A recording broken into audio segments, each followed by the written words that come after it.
ألف لام را تلك آيات الكتاب المبين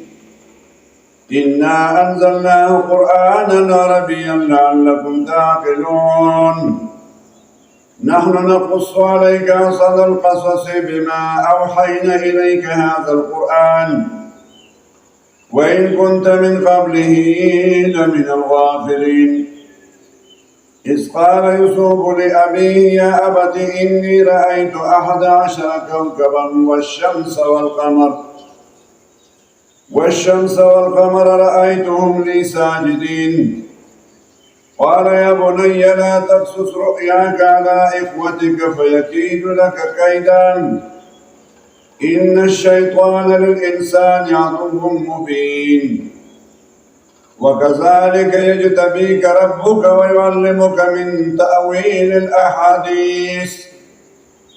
ويتم نعمته عليك وعلى آل يعقوب كما أتمها على أبويك من قبل إبراهيم وإسحاق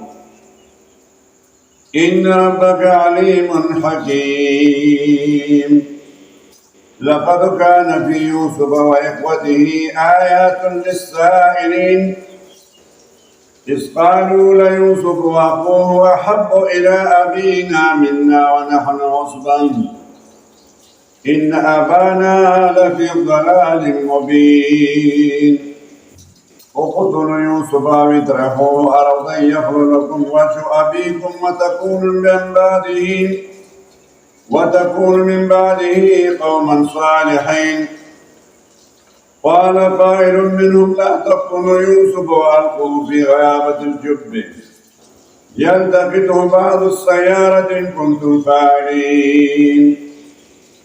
قالوا يا أبانا ما لك لا تأمنا على يوسف وإن له لناصحون أرسله معنا غدا يرتع ويلعب وإن له لحافظون قال إني ليحزنني أن تذهبوا به وأخاف أن يأكله الذئب وأنتم عنه غافلون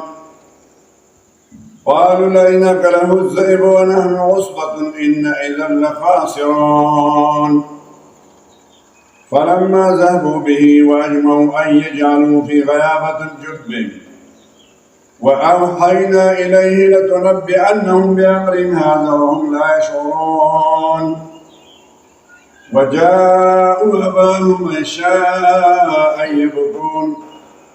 قالوا يا أبانا إنا ذهبنا نستبق وتركنا يوسف عند متاعنا